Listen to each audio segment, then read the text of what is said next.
Welcome to this journey through one of the most disturbing cases recorded in the history of Louisiana. Before we begin, I invite you to leave in the comments where you are watching from and the exact time at which you are listening to this narration. We are interested in knowing to what places and at what times of the day or night these documented accounts reach. The year was 1842 when the Beaumont Plantation fell silent. Located 17 miles northeast of New Orleans in St. Bernard Parish, the once prosperous estate had become a place where even birds seemed hesitant to sing. For decades, the Beaumont family had cultivated their fortune in sugar and cotton, their name synonymous with Southern aristocracy. But it was the disappearance of Clarissa Morland and a house slave named Silas Dupree that would forever stain the family's reputation and become one of Louisiana's most disturbing, unsolved mysteries. According to parish records, on April 7, 1842, both Clarissa Morland, the 23-year-old unmarried daughter of plantation owner Jeremiah Morland, and Silas Dupree, a 30-year-old house slave, vanished without a trace. The official report, filed 3 days later by Jeremiah Morland himself, claimed that Silas had attacked his daughter before fleeing the plantation. A reward of $500 was offered for Silas's capture, dead or alive, and Clarissa's safe return. But certain details in that report never aligned with witness testimonies collected years later. The Morland estate employed over 100 slaves and housed Jeremiah, his wife Eleanor, their son William, and daughter Clarissa. The plantation overseer, a man named Frederick Whitmore, was known throughout the parish for his particularly brutal methods. According to census records from 1840, the plantation was valued at over $70,000, making it one of the wealthiest in Louisiana at that time. What makes this case particularly unsettling is not just the disappearance itself, but what was discovered 17 years later, in 1859, when the Beaumont Plantation was sold following Jeremiah's death. During renovations, workers discovered a hidden compartment beneath the floorboards of what had been Clarissa's bedroom. Inside was a leather-bound journal, its pages filled with elegant handwriting that would reshape everything known about the disappearances. The journal belonged to Clarissa Morland herself. Its content suggested a reality far different from the official narrative that had been accepted for nearly 2 decades. The subsequent investigation was abruptly halted by the outbreak of the Civil War, and the journal itself was reportedly lost during a fire at the St. Bernard Parish Courthouse in 1863. However, several officials had made notations about its contents, and 3 surviving pages were preserved in private collections that surfaced in academic circles in 1957. Those fragments, combined with testimonies collected by a historian named Dr. Robert Calhoun in the 1940s, form the basis of what we know about what truly happened at the Beaumont Plantation in the spring of 1842. Dr. Calhoun interviewed several elderly residents of the parish, including former slaves who had worked at neighboring plantations and 2 individuals who claimed to have known Silas Dupree personally. The Morland family maintained a pristine reputation in New Orleans society. Their plantation house stood 3 stories tall, its white columns visible from the main road, a symbol of wealth and prestige. Jeremiah Morland was known as a businessman who expanded his holdings through strategic marriages and ruthless acquisitions. His wife, Eleanor, formerly Evelyn Beaumont, came from one of the oldest French families in New Orleans, bringing considerable dowry and social connections to the marriage. Their son William was being groomed to take over the family business, while daughter Clarissa was expected to make an advantageous marriage. By all accounts, Clarissa was intelligent and well-educated for a woman of her time, having been tutored privately in literature, music, and French. She was described in local society pages as a young woman of uncommon beauty and refined sensibilities. Silas Dupree had been purchased by the Morland family in 1837, according to plantation records. He was assigned duties in the main house rather than field work, serving as a coachman, messenger, and occasionally as a manservant to Jeremiah Morland himself.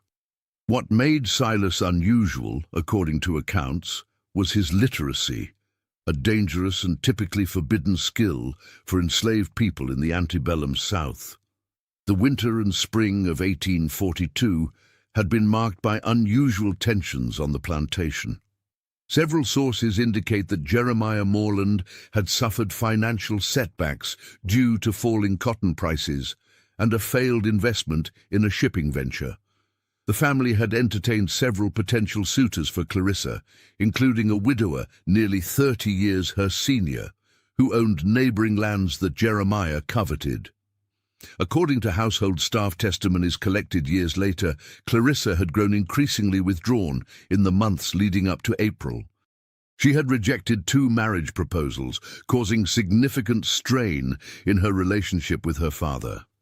Eleanor Morland's personal correspondence with her sister, preserved in the Beaumont family archives, mentioned concerns about her daughter's melancholy disposition and troubling paleness. What the official narrative never mentioned was that in March of that year, Clarissa had fallen seriously ill with what was likely malaria, a common affliction in the region.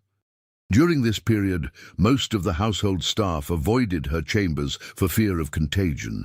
It was Silas who was tasked with bringing her meals and medicine, as his value as property made him more expendable than the household's white servants. According to the overseer's logic, it was during these weeks of isolation and illness that something changed between Clarissa and Silas. The exact nature of their relationship remains one of the central mysteries of this case, but what is clear from multiple sources is that by April they had developed a connection that transcended the rigid boundaries of race and station that defined their society. The events of April 7th can be partially reconstructed through various accounts. That evening, the Morland family hosted a dinner for several prominent landowners and their wives. The gathering was centered around discussions of a proposed railway that would connect their plantations to New Orleans ports, potentially increasing the value of their exports. While the adults dined downstairs, Clarissa remained in her room, claiming lingering weakness from her illness. Silas was responsible for serving at the dinner, moving between the kitchen and the formal dining room throughout the evening. The last confirmed sighting of either Clarissa or Silas was around 9 o'clock, when a kitchen maid observed Silas taking a tray up to Clarissa's room. What happened next has been pieced together from fragments of Clarissa's journal and later testimonies.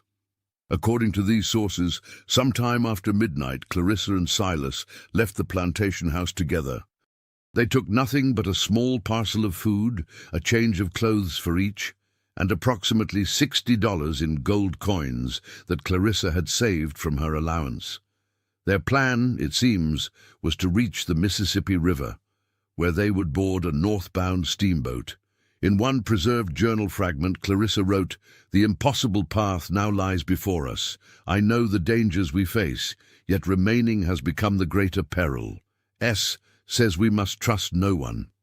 The river is our salvation, if we can reach it undetected." The alarm was raised the following morning when Clarissa's room was found empty. Initially, there was confusion rather than panic. It wasn't until midday, when Silas could not be located anywhere on the plantation, that Jeremiah Morland reportedly flew into a rage. According to kitchen staff, he immediately concluded that Silas had abducted his daughter, ordering an immediate search of the property and surrounding areas. By evening, Jeremiah had assembled a search party of neighboring landowners and their overseers, armed with rifles and accompanied by tracking dogs. The narrative of abduction spread quickly through the parish, transforming overnight into an increasingly elaborate tale of violence and savagery allegedly committed by Silas. What contradicts this narrative is a letter discovered in 1952 among the personal effects of Reverend Thomas Wilson, who served at a small church near the Louisiana-Mississippi border. The letter, signed simply CM and dated April 12, 1842, contained the following passage: "I go willingly, of my own accord, and with clear mind. Do not believe the falsehoods that will surely spread. The decision was mine, the plan mutual. We seek only what all souls desire, freedom." The search for Clarissa and Silas continued for weeks. Notices appeared in newspapers as far north as St. Louis and as far east as Savannah, describing Silas as dangerous and Clarissa as his captive. The reward for their capture increased to $1,000 by the end of April, an astronomical sum that attracted bounty hunters and opportunists from across the region. Meanwhile, the atmosphere on the Beaumont Plantation grew increasingly oppressive. According to testimonies from former slaves interviewed in the 1940s, Overseer Whitmore instituted harsh new restrictions, extending work hours and reducing rations. Any slave suspected of having knowledge of Silas's plans or whereabouts was interrogated brutally. 3 individuals reportedly died during this period from injuries sustained during these interrogations. Eleanor Morland took to her bed, suffering what contemporary accounts described as nervous exhaustion. William Morland, who had been away at university in Virginia, returned home immediately upon receiving news of his sister's disappearance. According to correspondence between William and a university colleague, he harbored doubts about his father's version of events, writing, "I cannot reconcile the Silas I knew with the monster my father describes. Nor can I imagine my sister, who possesses both intelligence and strong will, being taken against her consent without raising the household." The most disturbing evidence emerged in May of 1842, when a steamboat captain reported having transported a young white woman and a black man, fitting Silas and Clarissa's descriptions. They had boarded separately at different ports along the Mississippi, but appeared to be traveling together once on board. They disembarked in Cairo, Illinois, a known junction point for those seeking to reach the northern states or Canada. When this information reached Jeremiah Morland, he reportedly suffered an apoplectic fit. The idea that his daughter had willingly fled with the slave was more than his pride could bear. According to household staff, he forbade anyone from mentioning Clarissa's name in his presence again. Her room was locked, her possessions untouched, as if sealing away the evidence of her existence. In the months that followed, rumors circulated through the parish.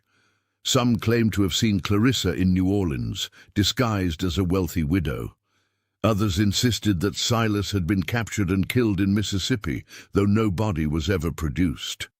The most persistent rumor, which appears in multiple sources, suggested that the pair had reached Canada, where slavery was prohibited, and were living under assumed names. Life on the Beaumont Plantation continued, though many observed that a shadow seemed to have fallen over the once vibrant estate. Eleanor Morland died in 1847, having never recovered from what her physician described as melancholia. William Morland took increasing control of the plantation operations as his father's health declined, instituting some reforms in the treatment of slaves that raised eyebrows among neighboring planters. Jeremiah Morland lived another 12 years, dying in 1859 at the age of 67. In his will, he specifically directed that all his possessions be left to his son, with the exception of any items belonging to my daughter Clarissa, which shall be burned without examination. This unusual stipulation suggests he maintained his anger until his death. It was during the renovation and sale of the plantation, following Jeremiah's death, that workers discovered the hidden compartment containing Clarissa's journal. According to courthouse records, William Morland initially attempted to suppress the discovery, offering the workers substantial bribes for their silence. When this failed, he reluctantly turned the journal over to local authorities. The contents of the journal, as summarized in legal documents, revealed a narrative starkly different from the one that had been accepted for 17 years. Clarissa wrote of her father's increasing cruelty, his determination to marry her to a man she despised, and his violent outbursts when she refused. More significantly, she documented a gradual change in her relationship with Silas, from formal interactions to deep conversations during her illness, to what she described as a connection of souls that transcends the artificial boundaries men have constructed between us. Most disturbing were Clarissa's descriptions of an incident that occurred in early April, just days before their disappearance. According to her account, her father had entered her room in a drunken rage after another refused marriage proposal, threatening to sell off portions of her dowry lands if she did not comply with his wishes. When she remained defiant, he struck her with enough force to render her unconscious. It was Silas who found her, having heard the commotion while working nearby. He attended to her injuries, and according to the journal, it was at this moment that they began to form their escape plan. Clarissa wrote, "He has saved me not once but twice, first from the fever that nearly claimed me, and now from the prison my father intends to construct around my future. I see now that we are both captives in different ways, and our salvation must be mutual or not at all." The journal entries stopped abruptly on April 6th, the day before their disappearance. The final entry read, "Tomorrow we step into the unknown. I am afraid, yet I have never been more certain of any decision. Whatever awaits us, capture, death, or freedom, we face it together, as equals in the eyes of God, if in no other realm."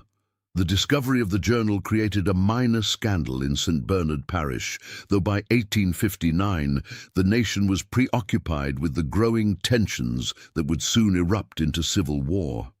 William Morland quickly sold the plantation and relocated to France, where he lived until his death in 1872.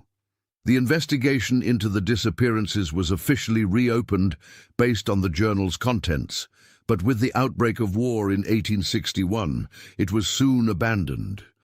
The journal itself was stored in the parish courthouse, where it was reportedly destroyed during a fire in 1863, though some historians have suggested this fire may have been deliberately set to erase this and other uncomfortable historical records.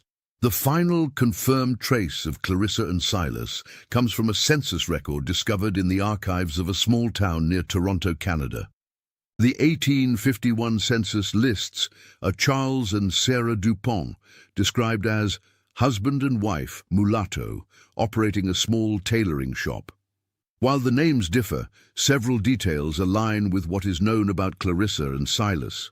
The woman's listed age and birthplace, Virginia, match Clarissa's, and the man is described as having skills as a coachman and being fluent in French, both attributes associated with Silas. A local church registry from the same town includes a marriage record for Charles and Sarah Dupont, dated November 1842, just 7 months after Clarissa and Silas disappeared from the Beaumont Plantation. The minister who performed the ceremony noted that the bride spoke with the refined accent of Southern gentry, despite her apparent racial classification. If this census record indeed refers to Clarissa and Silas, it suggests they successfully escaped to Canada and established new identities.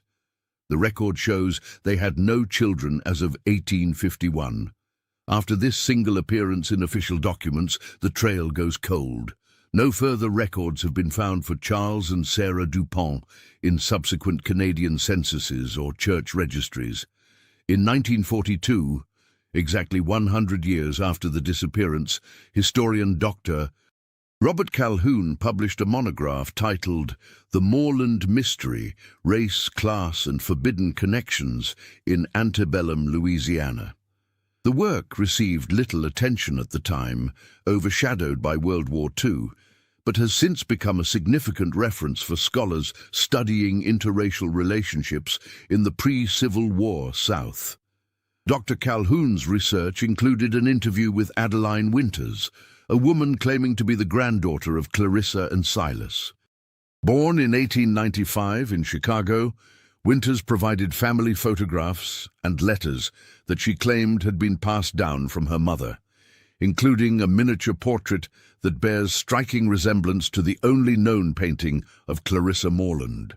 According to Winters, her grandparents lived in Canada until 1865, after which they relocated to Chicago under yet another set of names. She claimed her grandfather, Silas, worked as a tailor, and her grandmother, Clarissa, as a schoolteacher in the growing community of free blacks and European immigrants. They reportedly had 3 children, the youngest of whom was Winters' mother, born in 1868. Winters' account includes details about her grandmother that would have been difficult to fabricate, including knowledge of the layout of the Beaumont Plantation house and specific books that were known to be in Clarissa's personal library. However, without the original journal or definitive proof linking Charles and Sarah Dupont to Silas and Clarissa, her claims remain impossible to verify conclusively.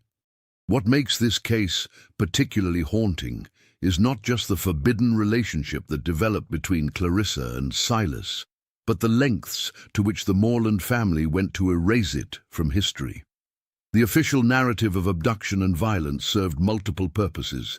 It preserved the family's honor, reinforced racial hierarchies, and justified the increased oppression of those who remained enslaved on the plantation. Yet despite these efforts, fragments of the true story survived, in hidden journals, in courthouse records, in the memories of those who witnessed events, and possibly in the descendants of Clarissa and Silas themselves. The truth, like water, found ways to flow around the barriers constructed to contain it. The site of the Beaumont Plantation is now occupied by a shopping center built in the 1970s. Nothing remains of the original structures except for a small cemetery where Eleanor and Jeremiah Moreland are buried. Their headstones stand alongside those of other plantation owners from the region, while the unmarked graves of those who labored on their lands have long since disappeared beneath commercial development. In 1968, during excavation for the shopping center's foundation, workers uncovered a small metal box beneath what would have been the location of the plantation house. Inside was a woman's gold locket containing 2 miniature portraits, one of a young woman with features resembling Clarissa Moreland, the other of a man whose identity remains unknown.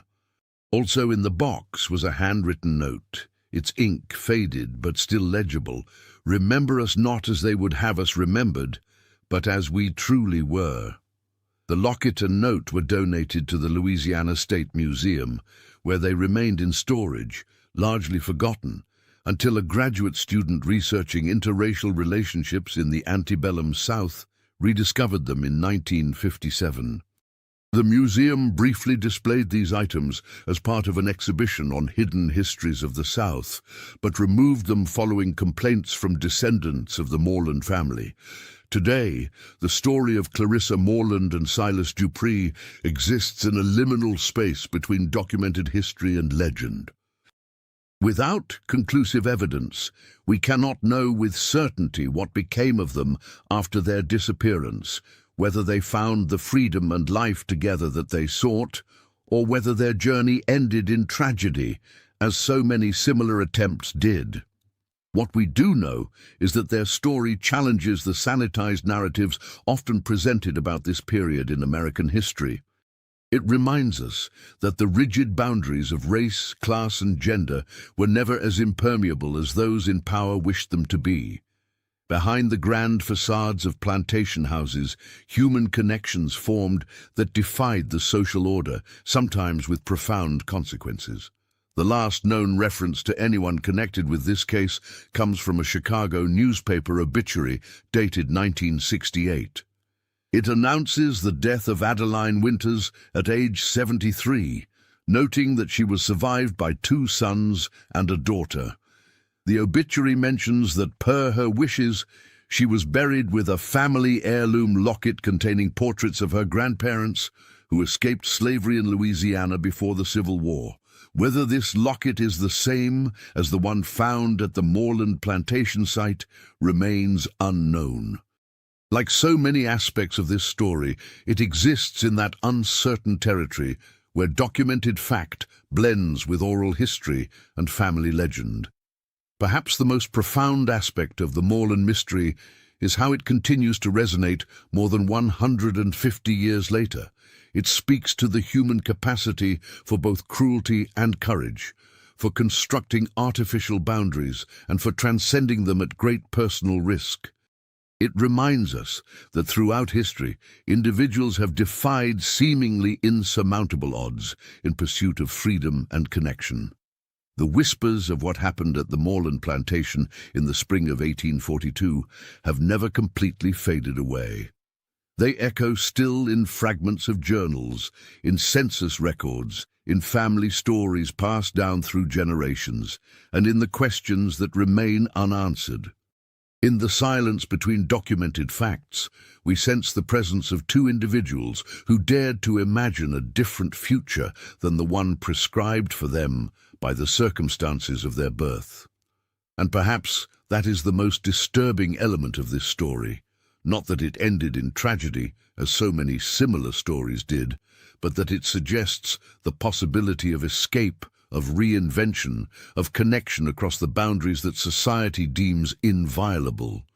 For those invested in maintaining such boundaries, few things are more threatening than evidence that they can be crossed.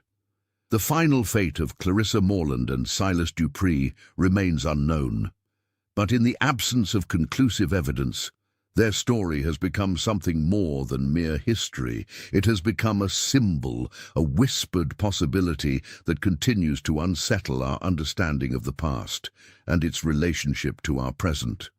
In St. Bernard Parish, local tour guides sometimes point out the shopping centre that now stands where the Beaumont Plantation once existed.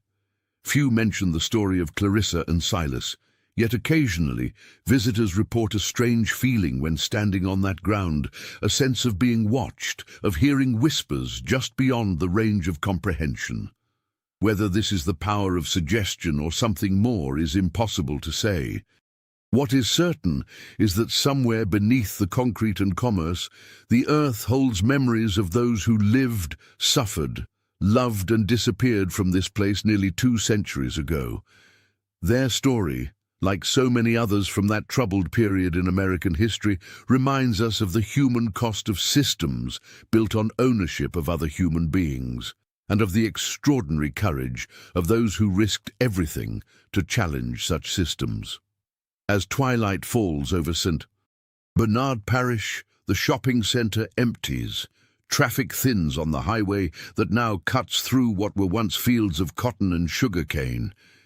In that liminal moment between day and night, it's not difficult to imagine 2 figures moving silently through the gathering darkness, heading north toward the river and whatever fate awaited them beyond its far shore. In 1959, a woman named Martha Thibodeau came forward with a story that added another layer to the mystery. Thibodeau, then 87 years old, claimed to be the daughter of a house slave who had worked in the Beaumont kitchen. According to her account, recorded by a local historian, her mother had witnessed an interaction between Jeremiah Morland and Silas Dupree the night before the disappearance. "My mama told me she was carrying linens to the upstairs rooms when she heard Mr. Morland's voice coming from his study," Thibodeau recalled. He was speaking to Silas, not shouting like he usually did with the slaves, but low and dangerous-like. She heard him say, "I know what you've been doing. I know about the letters." Mama said she didn't dare stop, but she heard Silas respond calm as could be, "I've done nothing to be ashamed of, sir." Then there was silence, and Mama hurried away before she could be seen. This testimony suggests that Jeremiah Morland may have discovered communication between Silas and Clarissa before their disappearance. If true, it adds another dimension to the events of April 7th, the possibility that their escape was hastened by the knowledge that their connection had been discovered. Parish records show that on April 6th, Jeremiah Morland summoned his lawyer to the plantation. No details of their discussion were documented, but the timing suggests he may have been making arrangements regarding Clarissa's inheritance or legal status. The lawyer, James Pritchard, left no written account of this meeting, but his grandson later claimed that Pritchard had spoken of a most disturbing consultation with Morland regarding his daughter's future. The morning after Clarissa and Silas disappeared, several slaves reported seeing Overseer Whitmore burning papers in the yard behind his quarters. According to multiple accounts, these papers appeared to be letters or pages torn from a book. One witness described seeing what looked like a woman's handwriting on the burning pages. When questioned by Jeremiah Morland, Whitmore allegedly claimed he was merely disposing of old work schedules. The involvement of Whitmore in the events surrounding the disappearance remains one of the most troubling aspects of the case. Known for his brutality, Frederick Whitmore had worked for the Morland family since 1835. Several accounts suggest he harbored inappropriate interest in Clarissa, often positioning himself where he could observe her movements around the property.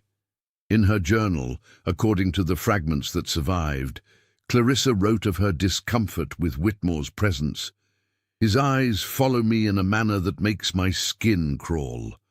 Father sees nothing amiss, valuing only W's ability to extract labor from our people. I have taken to avoiding the South Gardens entirely, as he so often finds reason to be there when I take my afternoon walk." This tension between Clarissa and Whitmore adds another possible motivation for the urgent nature of her departure with Silas. If Whitmore had indeed discovered their communications or suspected their growing connection, he would have had both professional and personal reasons to report this to Jeremiah Morland. The path that Clarissa and Silas presumably took from the plantation to the Mississippi River crossed nearly 17 miles of difficult terrain. According to local knowledge, they would have traversed swampland, forests, and several small settlements where the sight of a white woman traveling with a black man would have immediately raised alarms. Their journey would have been particularly dangerous given the regular slave patrols that operated throughout the parish. These armed groups, often composed of poor whites who owned no slaves themselves, had authority to stop and question any black person found traveling without proper documentation. The punishment for a slave caught attempting escape was severe, often involving public whipping or worse. For Clarissa, the risks were different but no less serious. A woman of her social standing traveling unaccompanied would attract unwanted attention. If recognized as the daughter of a prominent planter, she might be forcibly returned to her family. Moreover, any suggestion that she was willingly accompanying a slave would expose her to social ostracism and potentially legal consequences, as several southern states had laws prohibiting relationships between whites and blacks. How they managed to avoid detection during this journey remains unknown. One theory, suggested by Dr.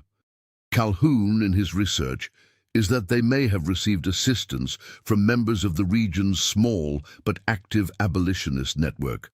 While Louisiana had fewer organized abolitionists than northern states, there were individuals, often Quakers or other religious dissenters, who privately opposed slavery and sometimes provided aid to those seeking to escape it. Church records from a small Methodist congregation near the Mississippi River include an intriguing entry dated April 9, 1842. The minister recorded providing shelter to travelers in difficult circumstances, without naming them. This same minister was later known to have connections to the Underground Railroad, the network that helped slaves escape to free states in Canada. If Clarissa and Silas did receive such assistance, it would have significantly improved their chances of reaching the river and finding passage northward. The steamboats that plied the Mississippi carried diverse passengers, merchants, farmers, gamblers and travelers of various social classes. In this environment, a carefully constructed false identity might have allowed them to travel without arousing suspicion. The most plausible reconstruction of their escape suggests they boarded separate steamboats at different ports, as mentioned in the captain's report, and reunited once safely away from Louisiana. This strategy would have minimized the risk of being recognized as a mismatched pair, particularly as news of their disappearance spread throughout the region. Cairo, Illinois, where they reportedly disembarked, was a strategic choice. Located at the confluence of the Ohio and Mississippi rivers, it was a transportation hub with routes leading north to Chicago and east to Cincinnati and beyond. More importantly, Illinois was a free state, where the legal authority of Southern slave catchers was limited, though not eliminated, due to the federal fugitive slave law. From Cairo, they would have faced another difficult journey to reach true safety. The most likely route would have taken them through Indiana or Ohio, and then to Michigan or upstate New York, where they could cross into Canada. This journey of several hundred miles would have required significant resources, careful planning, and likely assistance from abolitionist networks. The census record placing Charles and Sarah DuPont in Toronto by 1851 suggests they successfully completed this journey. If this indeed refers to Clarissa and Silas, they would have been among the estimated 30,000 to 40,000 slaves who escaped to Canada before the Civil War. There, under British law, they would have been legally free and protected from U.S. slave catchers. What remains perhaps most remarkable about this case is not just the escape itself, but what came after. If Adeline Winter's account is to be believed, Clarissa and Silas not only survived their escape, but established a life together, had children, and eventually witnessed the abolition of the institution from which they had fled. The psychological dimensions of their story are profound. For Clarissa, the decision to leave behind her family, social position, and identity represented an extraordinary rejection of the values and privileges in which she had been raised. For Silas, the risk of escape was compounded by the responsibility of traveling with a white woman in a society where even being seen speaking to her as an equal could result in death. One of the surviving fragments of Clarissa's journal, preserved in the Louisiana Historical Society archives, offers a glimpse into her state of mind. I have begun to see the world through different eyes. The comforts I have taken for granted my entire life, the fine linens, the abundant food, the leisure to read and play music, all rest upon a foundation of suffering I can no longer ignore. My privilege and S's pain are two sides of the same coin. I cannot unsee this truth, nor can I continue to live as though I do not know it. This awakening to the moral contradictions of Southern Plantation society represents a profound personal transformation. While we cannot know exactly how Clarissa's relationship with Silas developed during her illness, her writings suggest it was through their conversations that she began to question the social order she had been raised to accept as natural and divinely ordained. For his part, Silas Dupree remains a more enigmatic figure, as we have no writings in his own words. What we know of him comes primarily from Clarissa's journal and from the testimonies of those who knew him on the plantation. These accounts consistently describe him as intelligent, reserved, and dignified, even within the dehumanizing context of slavery. According to one account, collected from a former slave named Isaiah Johnson in 1941, Silas had learned to read from Clarissa's brother William, who had secretly taught several house slaves against his father's wishes. Johnson recalled, "Silas kept his learning hidden. He knew what happened to slaves who showed too much knowledge. But those of us who worked in the house, we knew. Sometimes he would read bits of newspaper to us when the white folks were away. He had a hunger for knowing what was happening in the world beyond the plantation." This literacy would have been a crucial advantage in their escape and subsequent life in free territory. It would have allowed them to read travel notices, understand legal documents, and eventually establish themselves in professions that required education. The census record listing Charles Dupont as a tailor and Sarah Dupont as a teacher suggests they were able to leverage their skills to create economic independence. The psychological burden they carried northward would have been substantial. For Clarissa, there was the knowledge that her departure would be interpreted as a kidnapping, placing Silas in even greater danger. She would have understood that she could never contact her family again without risking their safety. The complete severance of her past life, including her name, her social identity, and all family connections, represents a form of psychological death and rebirth. For Silas, the journey carried different but equally profound implications. Beyond the immediate dangers of escape, he faced the challenge of redefining his identity in freedom. After years of being legally classified as property, the transition to citizenship, even in Canada where slavery was prohibited, would have required a fundamental psychological reorientation. If they did indeed establish themselves in Toronto, as the evidence suggests, they would have entered a community that included many former slaves alongside European immigrants. Toronto in the mid-19th century had a growing black population, with churches, schools, and mutual aid societies serving this community. While racial prejudice existed in Canada as well, the legal protection of freedom would have allowed them to build lives impossible in the American South. The story of what happened to them in those northern years remains largely speculative. Adeline Winter's account provides some details, claiming they lived modestly but comfortably, with Silas operating a tailor shop and Clarissa teaching in a school for black children. According to Winters, they maintained a cautious existence, avoiding publicity and changing their names at least once more after moving to Chicago following the Civil War. This pattern of continued caution, even after slavery had been abolished, reflects the reality that legal freedom did not ensure safety.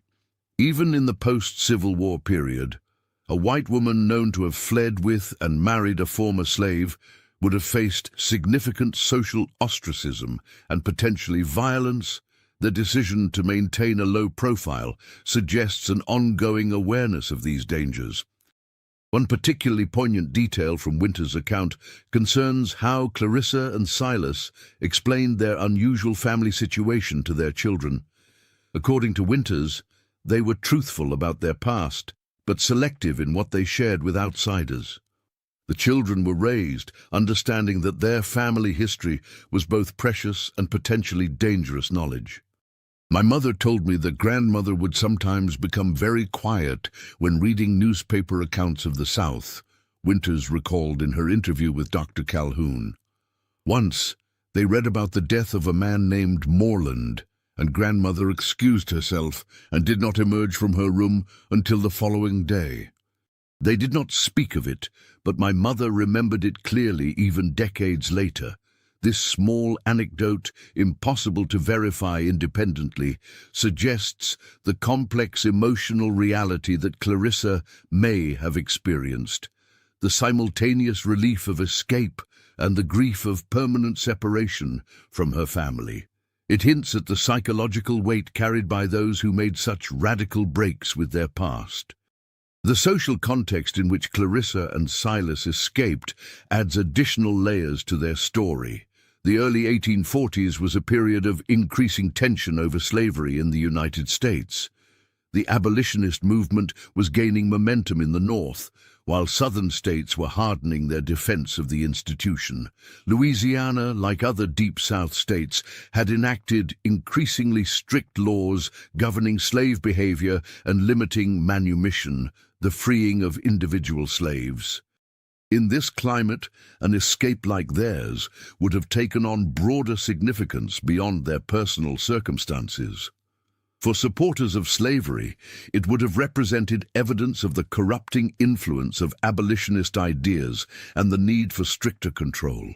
For abolitionists, it might have served as a powerful example of slavery's moral bankruptcy, that even those raised to benefit from the system could come to reject it. Yet their story remained largely hidden from public view, confined to local rumors and eventually historical archives, rather than becoming a celebrated abolitionist narrative. This obscurity likely served their interests, allowing them to rebuild their lives away from scrutiny. It also reflects the uncomfortable nature of their relationship for both pro- and anti-slavery advocates of the time.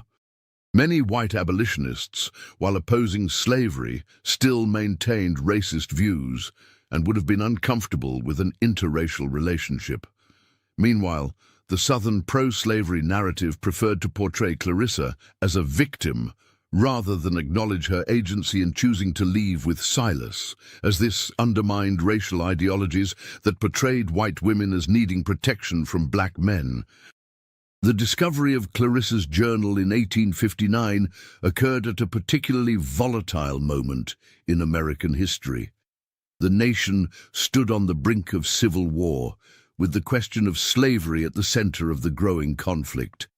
In this context, the journal's contents, suggesting a consensual relationship between a plantation owner's daughter and an enslaved man, would have been explosive and threatening to the Southern social order.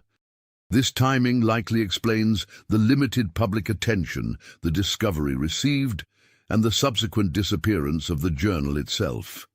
In a society increasingly polarized over slavery, neither side had reason to publicize a story that complicated their preferred narratives.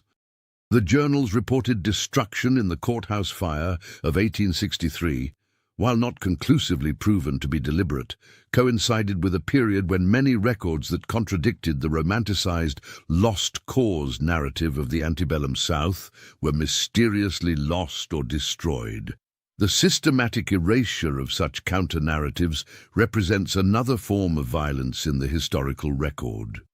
What makes the Moreland case particularly significant from a historical perspective is not its uniqueness, but rather what it reveals about similar stories that may have been even more thoroughly erased.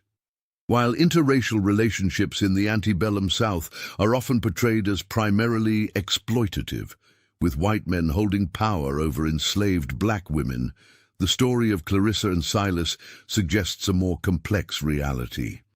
Historical research has increasingly revealed examples of relationships that, while still embedded within profoundly unequal power structures, involve genuine emotional connection and mutual choice. These relationships existed at the margins of Southern society, violating both legal and social boundaries, and were therefore rarely documented in official records.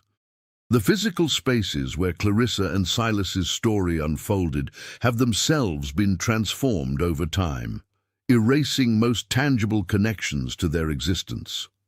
The Beaumont Plantation house was demolished in the 1960s to make way for commercial development. The Mississippi River, while still flowing along its ancient course, is now contained by levees and navigational structures that have altered the landscape through which they would have traveled.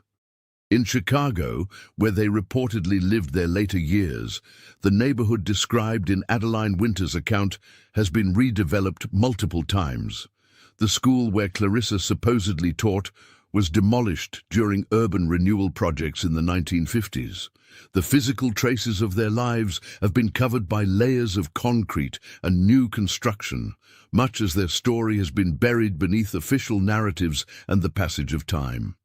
Yet fragments remain in archived documents, in oral histories, in census records, and in the family stories passed down to Evelyn Beaumont, and perhaps others whose connections to this narrative remain undiscovered.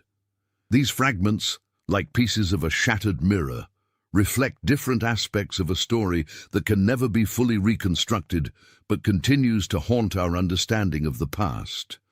In 1963, during the height of the civil rights movement, a journalist named Richard Bennett began researching the Morland case for a book about interracial relationships in American history. His research notes, preserved in the University of Chicago Library, include correspondence with several elderly residents of the Chicago neighborhood where Adeline Winters claimed her grandparents had lived. One respondent, a 90-year-old woman named Helen Marshall, recalled, "There was indeed a couple who matched that description living on Oakwood Boulevard in the 1890s. The man was a tailor with a small shop, and his wife taught reading and writing. They kept to themselves mostly, but were respected in the community. People understood they had come from the South during slavery times, but it wasn't something discussed openly." Bennett never completed his book, as he shifted his focus to documenting the ongoing civil rights struggle. His unfinished manuscript, titled "Against the Current Forbidden Love in American History," contains only a brief chapter on Clarissa and Silas, noting the fragmentary nature of the evidence and the difficulty of separating fact from legend after more than a century. What remains most compelling about their story is not just what it tells us about the past, but what it suggests about the human capacity for transformation and courage.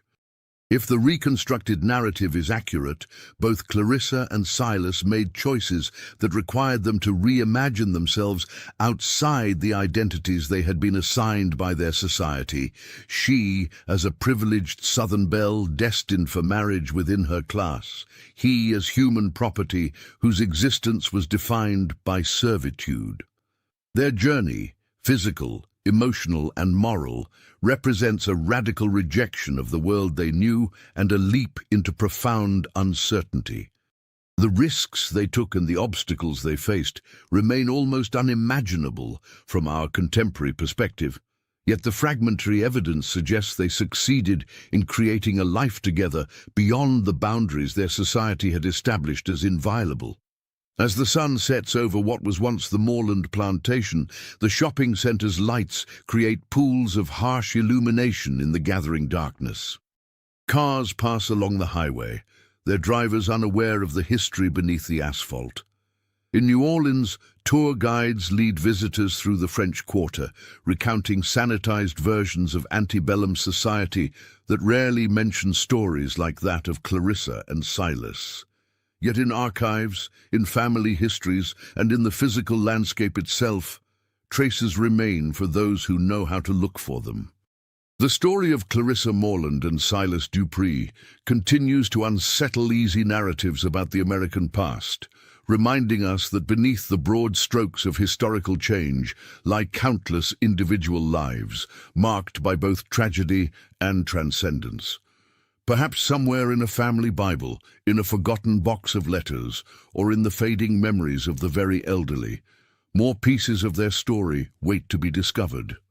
Until then, we are left with fragments that suggest but cannot confirm, that hint at possibilities but provide no certainties. In that ambiguous space between documented fact and historical imagination, Clarissa and Silas continue their journey north, forever moving toward a freedom that history itself can neither grant nor deny them. In the words attributed to Clarissa in that final journal entry, "Tomorrow we step into the unknown. I'm afraid, yet I have never been more certain of any decision. Whatever awaits us, capture, death or freedom, we face it together as equals in the eyes of God, if in no other realm." The whisper of those words continues to echo across the years, a reminder that even in the most rigid social orders, human connection sometimes finds ways to transcend the boundaries constructed to contain it. In that transcendence lies both the terror and the hope that continue to haunt us from that distant spring of 1842.